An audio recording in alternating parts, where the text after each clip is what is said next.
Hello everyone, welcome to economics class. Today we are going to start third chapter, that is national income and related aggregates. Because this chapter is to be completed in 3 videos, that's why today we will complete the first part of this chapter. This chapter is related with national income. So first we will discuss about the definition of national income.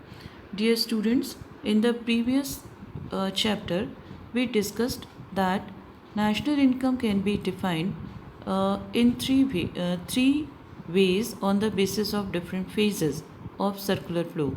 The first phase is production. So national income can be defined in terms of production, that is in terms of value addition.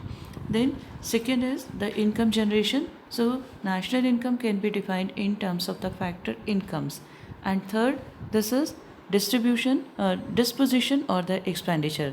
That's why national income can be defined in terms of the sum total of expenditure. We will discuss about all these definitions in the later course of the chapter. Today we will discuss about the simplest or the most important definition of national income. If you have a question, define national income, you have to give this very definition. Let's start the topic. National income is the sum total of factor incomes earned by normal residents of a country during the period of an accounting year. In this definition, there are few important concepts. First is the factor income. Second is the normal residents. And third is during the period of an accounting year. So keep in your mind that national income is the sum total of factor incomes. What are the factor incomes, dear students? Factor incomes means the earned income. This is the reward received by factors of production for rendering their services. We have already studied there are 4 factors of production. They are owned by household sector, but they are to be hired or purchased by the producer sector. So producer sector makes factor payments or payments to the owners of factor services as a reward for using their services. क्योंकि land, labour, capital और entrepreneur ये 4 factors हैं, ये चारों house hold sector के पास हैं और producer sector इनको हायर करता है, या हायर करेगा या परचेज करेगा और बदले में रिवार्ड पे करेगा. क्या?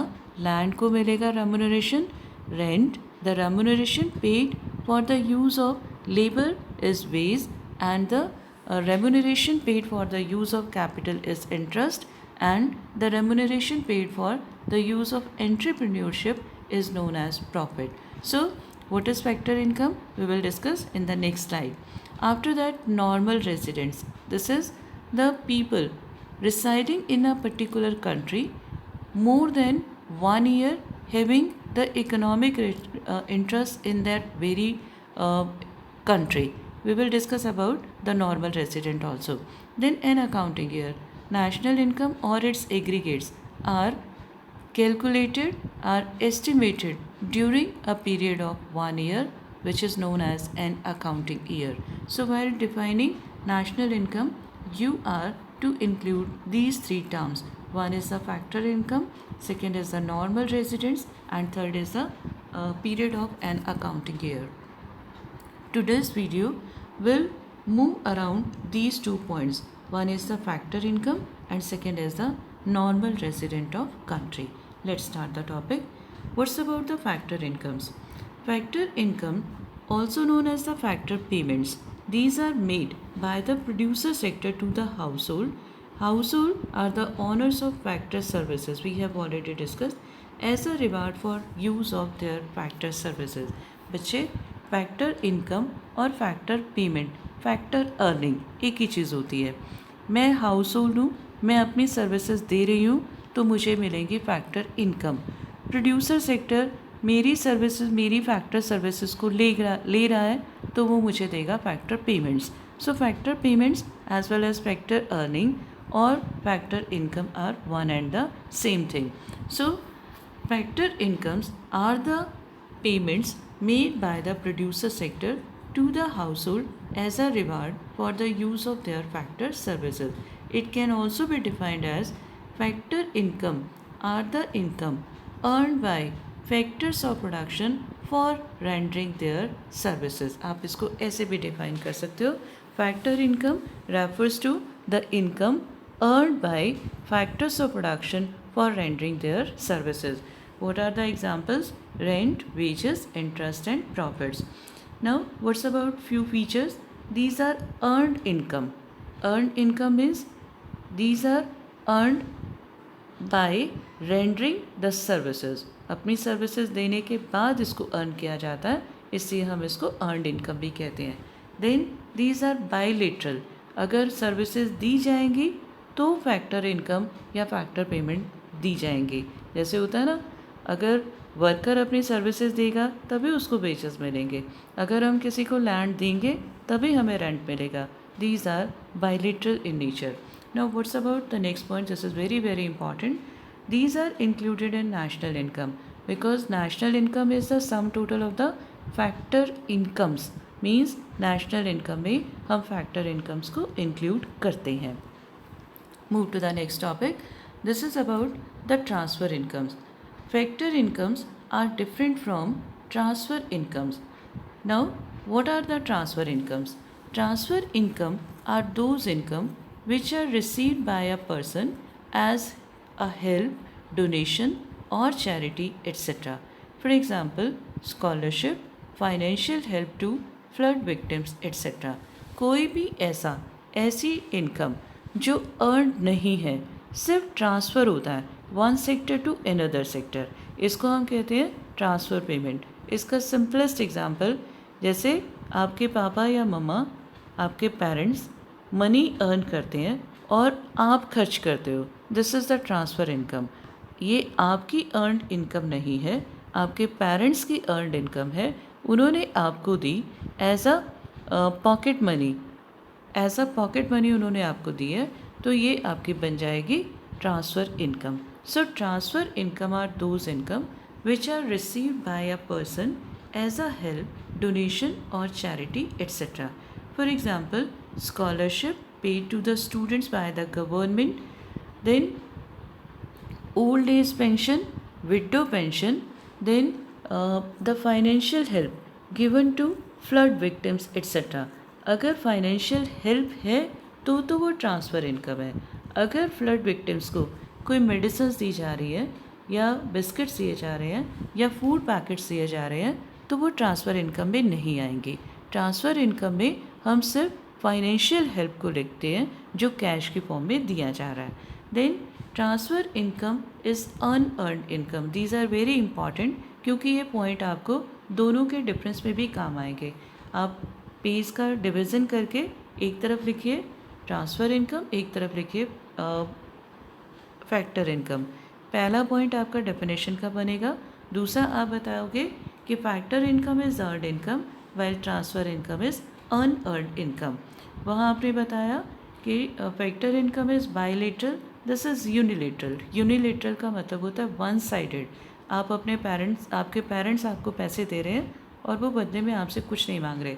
Means nothing is given in return to this.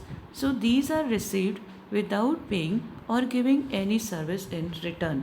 जबकि फैक्टर पेमेंट्स में क्या होता है कि फैक्टर सर्विसेज प्रोवाइड की जाती है और as a reward factor payments को रिसीव किया जाता है, फैक्टर इनकम को रिसीव किया जाता है. Then transfer incomes are not included in the estimation of national income because this is not earned income. आपके पेरेंट्स ने अर्न किया है वो एक बार ऐड हो जाएगा, लेकिन उसको खर्च कौन कर रहा है ये डिफरेंट हो जाएगा. मतलब उन्होंने आपने कमाए नहीं है, आपको सिर्फ पैसे मिले हैं, it will not be included in national income. So these are the basic differences between the factor incomes and transfer incomes. Now move to the next topic. This is about the normal resident of a country. Who are called the normal residents? A normal resident is said to be one who ordinarily resides in the country concerned and whose center of economic interest lies in that country. यहाँ पर ध्यान देने की ज़रूरत है. Normal resident में क्या होना चाहिए? एक वो जो वहाँ रह रहा है, मोर देन 1 ईयर, ये बहुत इंपॉर्टेंट है। और दूसरा, उसका सेंटर ऑफ इकोनॉमिक इंटरेस्ट भी वही कंट्री है, वो वहाँ से अर्न कर रहा है, वहाँ पर खर्च कर रहा है, ये है उसका economic interest. Now what are the two basic points? A person residing in a country for a period of one year, period of more than 1 year आना चाहिए यहाँ, period of more than 1 year. A person carry out all his economic activities such as production, consumption or investment in that country is called economic interest. वो 1 साल से ज़्यादा time से वहीं रह रहा है और उसके सारी इकोनॉमिक एक्टिविटीज़ उसी कंट्री में परफॉर्म की जा रही है, देन ही और she will be known as the normal resident of the country. Now we will discuss about few more concepts. The very first, normal residents cover individuals as well as institutions. पूरा का पूरा अगर हम institution की बात करें, कोई foreign company है वो इंडिया में है या फॉरेन बैंक है वो इंडिया में है, तो ये पूरा इंस्टीट्यूशन जो है वो क्या हो सकता है, normal resident. Then normal citizens resident, normal residents, यहाँ पर ये सिटीजन वर्ड नहीं आएगा बेटा, I am removing this word. Normal residents includes citizens as well as non-citizens, that is the set of the citizens, the founders who decide in a country for more than 1 year and have their economic interest in that country. यहाँ पर आपको क्या समझना कि normal residents में citizens भी आते हैं और नॉन सिटीजन्स भी आते हैं. हम इंडिया के by birth normal citizen, by birth normal residents हैं क्योंकि हम यहाँ के सिटीजन्स हैं. अब कुछ ऑस्ट्रेलियन है या कुछ अमेरिकन है, वो इंडिया में काम करते हैं, वो इंडिया के सिटीजन्स नहीं हैं, but they are residing for more than 1 year as well as their centre of economic interest is India. That's why they will be known as normal residents. बच्चे, there is a difference between citizens and non residents. जो citizens होते हैं उनके पास सारे political rights भी होते हैं. They have a right to vote, they have a right to elect to contest the election, but non citizens do not possess such rights, but they are the normal residents because of 2 reasons. Number 1, they are living in India, they are living in a country for more than 1 year, and secondly, their center of interest is, their center of economic interest is in that particular country. Next, this is about the next point. Third point, this is very very important. International bodies like World bank, अभी हमने discuss किया था ना कि इसमें institutions आते हैं, तो कुछ इंस्टीट्यूशंस के बारे में आ रहा, लेकिन हम यहाँ पर ऐसे कॉन्सेप्ट्स को डिस्कस करेंगे जिसमें आपको पता लगेगा, जिनकी आपको आगे ज़रूरत पड़ेगी कि whether they are the normal residents और नॉट. चलिए स्टार्ट करें. International bodies like World Bank, WHO और IMF are not considered residents of the country in which these organizations operate but are treated as residents of international territory. ये किसी भी एक particular country के resident, normal resident नहीं माने जाते, बल्कि ये किसके हैं, इंटरनेशनल टेरिटरी के रेजिडेंट्स हैं.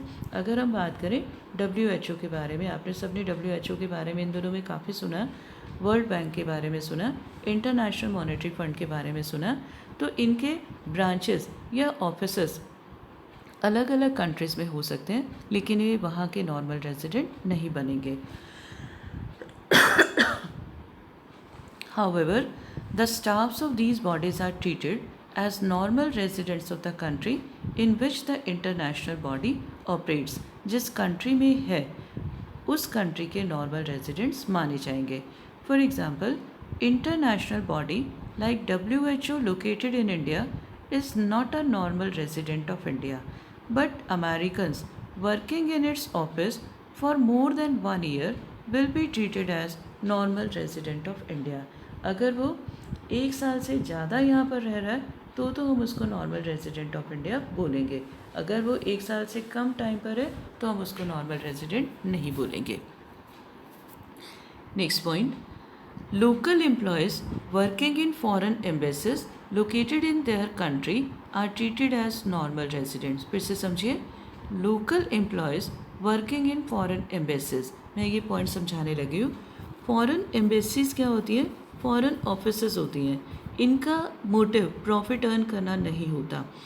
इंडिया जितनी भी कंट्रीज़ होती हैं जिनके भी आपस में डिप्लोमेटिक रिलेशंस हैं, कैसे भी रिलेशंस हैं, वो एक दूसरे कंट्री में अपनी अपनी एम्बेसीज खोलते हैं। इन एम्बेसीज का मोटिव प्रॉफिट अर्न करना नहीं होता। ये उस कंट्री में रहने वाले अपने लोगों के इंटरेस्ट के लिए, अपने रेजिडेंट लोगों के लिए के बेनिफिट के लिए या उनके सेफ्टी के पॉइंट ऑफ व्यू से काम करते हैं। अब इंडियन एम्बेसी वर्ल्ड में किसी भी कंट्री में हो सकती है, लेकिन वो इंडिया की डोमेस्टिक टेरिटरी में आएगा। कल हम इस जो नेक्स्ट वीडियो हम डिस्कस करेंगे वो हम डोमेस्टिक टेरिटरी के बारे में डिस्कस करेंगे। सो यहाँ पर अभी मैं सिर्फ एम्बेसी के बारे में बात कर रही हूँ। तो एम्बेसी हर कंट्री में दूसरे कंट्री की होती हैं। जैसे इंडिया में रशियन एम्बेसी भी है, इंडिया में पाकिस्तान एम्बेसी भी है, अमेरिकन एम्बेसी भी है, जापानीज़ भी है, चाइनीज़ भी है, मतलब सारी की सारी एम्बेसीज इंडिया में है। अब इन एम्बेसीज में काम करने वाले लोकल एम्प्लॉयज़ क्या कहलाएंगे? Resident of that particular country. For example, Indians working in US embassy located in India are residents of India. वो इंडियन हैं, इंडिया में ही रह रहे हैं, चाहे वो पैसे अमेरिकन एम्बेसी से अर्न कर रहे हैं, लेकिन उनका सेंटर ऑफ इंटरेस्ट क्या है? इंडिया है, इसलिए वो इंडिया के ही रेजिडेंट माने जाएंगे। लेकिन अगर कोई अमेरिकन है, अमेरिकन एम्बेसी में ही काम कर रहा है, चाहे वो फिर कितने भी टाइम से क्यों ना कर रहा हो, लेकिन वो अपने पैसे अपने कंट्री में लेकर जाएगा। उसको ना तो इनकम जो है वो इंडिया से मिल रही है, उसको अमेरिकन एम्बेसी पे करेगी, उसको कंपनसेशन ऑफ एम्प्लॉयज़ या उसको वेजेस जो है वो कौन पे करेगा? अमेरिकन एम्बेसी करेगी, इसलिए वो इंडिया का नॉर्मल रेजिडेंट नहीं होगा। Then workers from across the border who cross border in the morning to work in the other countries like Indians who work in Nepal and return in the evening are not resident of the country where they work. Daily up down करते हैं, सुबह जाते हैं और शाम को वापस आ जाते हैं, तो वो इंडिया के ही नॉर्मल रेजिडेंट्स कहलाएंगे, ना कि उस कंट्री के जहाँ पर वो काम करने जा रहे हैं। So this is all about the normal resident. Move to the next point. Normal resident of India include, now this is very important, you should learn this paragraph, this is very very important. Yes beta, normal residents of India include citizens and institutions. Number 2, citizens of other countries, that is non-citizens, foreigners को non-citizens भी कहते हैं हम, who normally reside in India for more than a year or 1 year and whose center of economic interest lies in India. ये बातें आपको ध्यान में रखनी है। एक तो इंडिया के जो सिटीजन्स हैं वो इंडिया के नॉर्मल रेजिडेंट हैं, और दूसरा वो फॉरेनर्स या वो नॉन रेजिडेंट्स जो इंडिया में 1 साल से ज़्यादा टाइम से रह रहे हैं और जिनका सेंटर ऑफ इंटरेस्ट इंडिया ही है, वो इंडिया के नॉर्मल रेजिडेंट्स माने जाएंगे। Third, citizens of India working in international bodies like IMF, foreign bodies like banks, enterprises operating in India, foreign embassies located in India.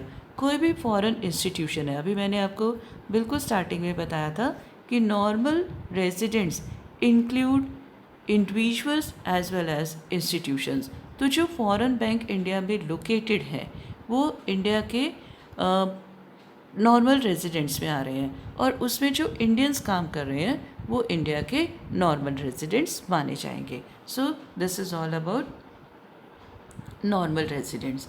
Now move to the next topic. These are the assignments. बच्चे, this is assignments of chapter 3. From now onwards, after every video, you will be given questions to write in your fair notebook.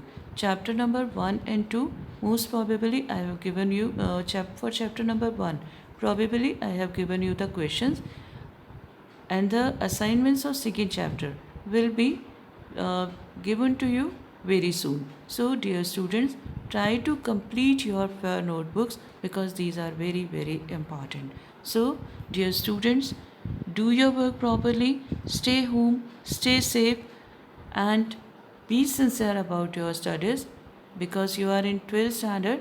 You are to complete your work properly. Goodbye, dear students.